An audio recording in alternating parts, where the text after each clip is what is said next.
Do you want to see the BBC get reality checked by a member of the public on TV? Of course you do. So let's have some fun with this one.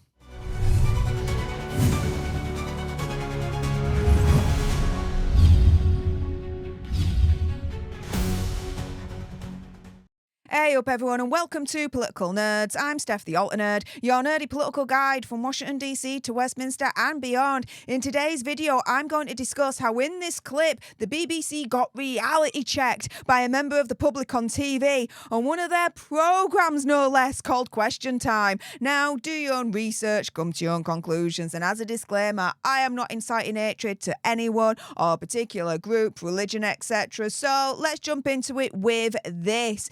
This is a clip from Question Time that was shared on Twitter by James Melville at James Melville, and he tweets out saying he nails it. He encapsulates the mood of millions of people in the UK. We are being fleeced. So I'm going to play this clip. I'm going to pause it to provide my commentary for fair use purposes. So, hey up BBC. You want to try and copyright claim me again? Come on, I dare you to, you morons. Anywho, let's check this clip out because it's hilarious. Let's have some fun. Really depressing watching you two thrash it out.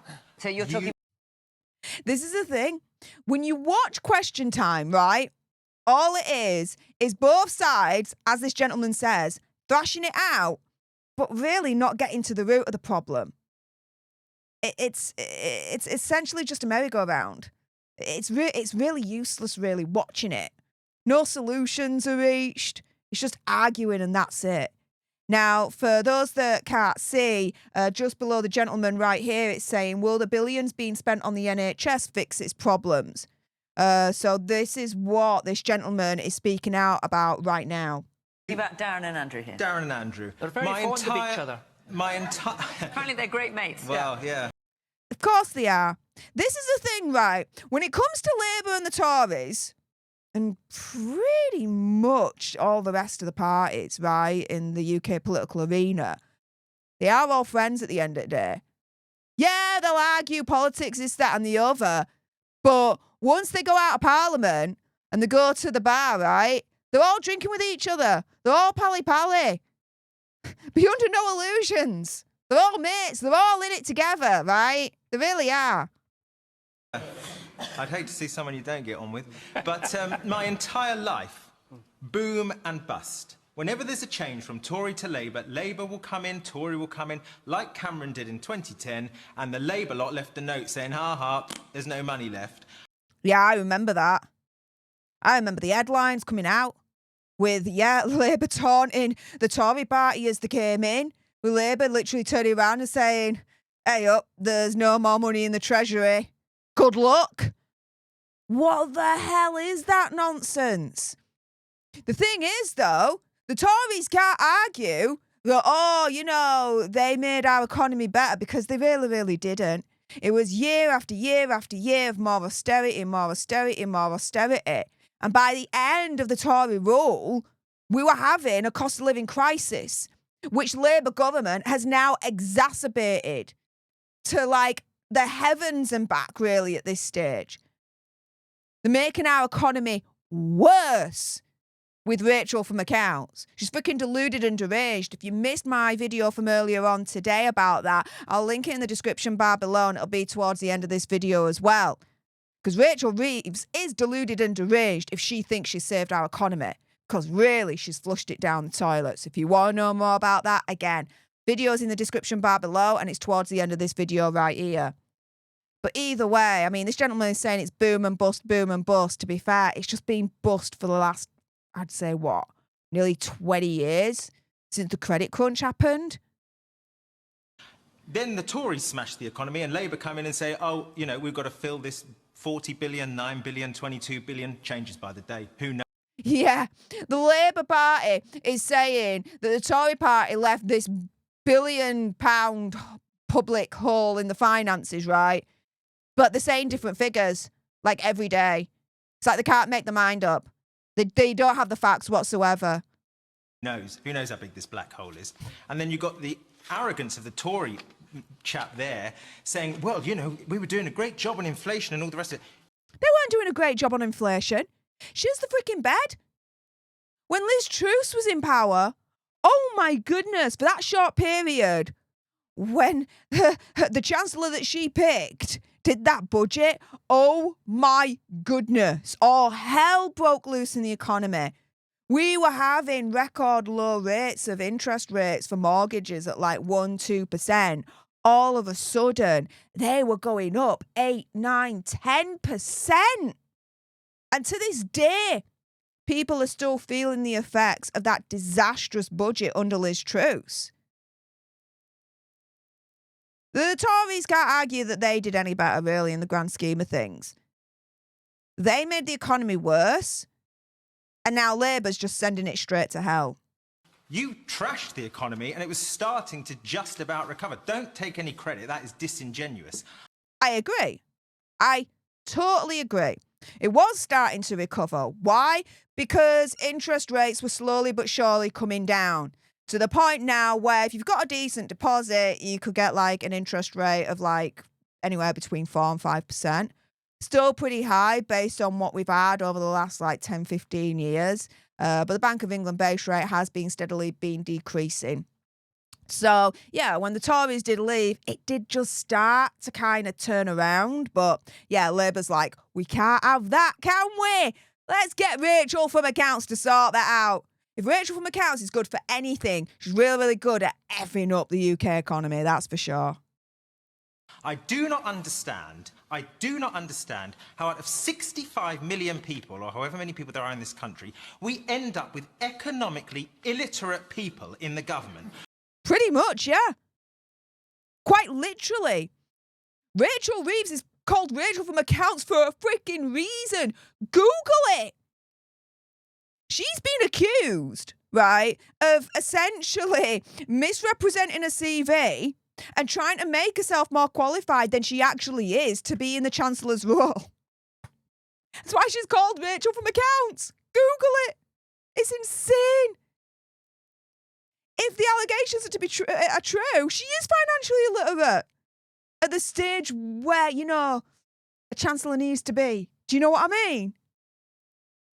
Boom and bust. Boom and bust. All the time. Now, have you noticed the veracity of how this gentleman is speaking right now?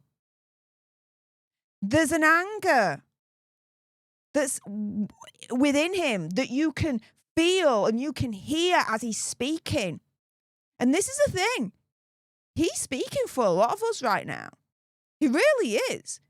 And that's why the audience is applauding him right now. Because we're all thinking the same thing. It's just the government, the freaking politicians and the oppositions can't get it through their thick heads. Just because we're angry, don't mean we're freaking far right. Is this gentleman far right that's speaking out right now? I don't freaking think so. The BBC wouldn't let him in the freaking audience if he was, I can tell you that right now. All the time. You are, not fit for office, these people. This is our money. This is our money. And I'm sick of being asked to pay more and more and more. I feel poorer than I did 15 years ago. Pay more and more to get less and less. Yeah. This is our money. We're the taxpayers. We're giving the government the money to make our country better and to make our lives better. But that's not happening at all.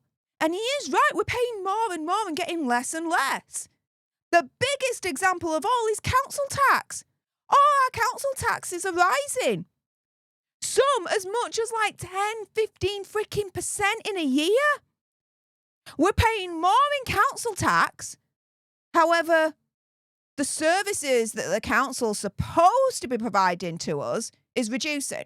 So we're paying more for a reduced service. Make that make sense, guys. This is the UK at the moment, paying more for less. The government is freaking laughing at us at the moment. Whilst they get thousands of pounds of freebies of clothes and going on trips and going to see Taylor Swift and Sabrina Carpenter for free.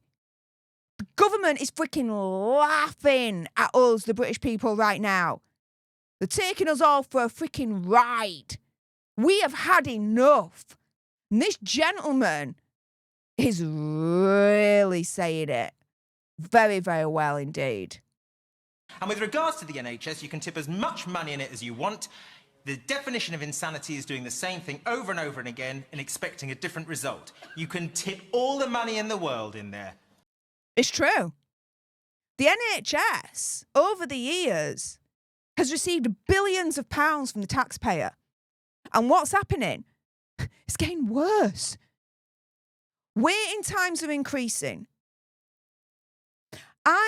Let's put it this way, right? The gentleman said, 15 years ago I had more money in my pocket than I do now. That's true. Let's go to the NHS. 15 years ago, right? I've used the NHS on, unfortunately, a regular basis because for those that don't know, I suffer from a rare form of pancreatitis.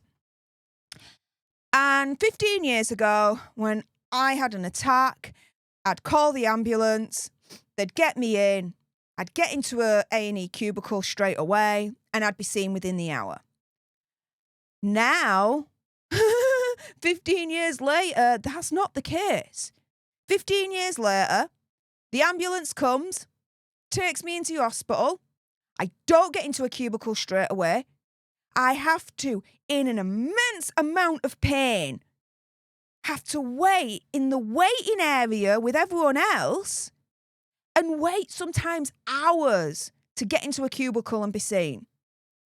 Now, bear in mind, when I'm having an attack, I am doubled over in pain. I am screaming. The NHS has actually released a list of the biggest, most painful conditions that you can have. And in the top 10 is pancreatitis. They've told me many times that the pancreatitis pain is worse than childbirth. That's what the doctors and nurses have told me. And the pancreatitis pain is up there with fibromyalgia. That tells you something. 15 years ago, I got straight into a cubicle because they knew the amount of pain that I was in and it needed to be dealt with straight away.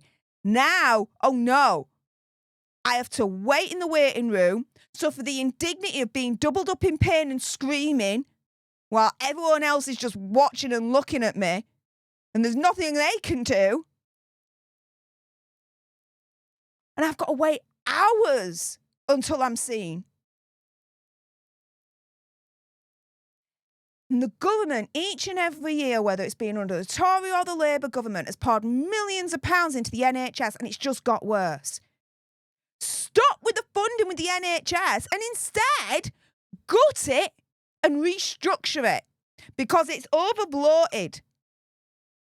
It's over-bloated. It needs to be restructured. Then pour the money into it. But pouring more money into the NHS is just essentially flushing it down the toilet. Just like Rachel from Accounts is flushing our whole freaking economy down the toilet. With that being said, if you appreciated this video and you want more, believe me, of course, there's going to be more. You do not want to miss my next video. Then make sure you subscribe to join our Alter Nerd tribe here at Political Nerds. Like, share, comment down below your opinion, conspiracy theories, whatevers. What did you think to this clip right here? Did you enjoy the BBC getting reality checked by a member of public on TV? On one of their own programmes, no less. Let me know in the comments down below. Thank you so much for tuning into this video. I appreciate all your faces. And until the next time, you guys, laters.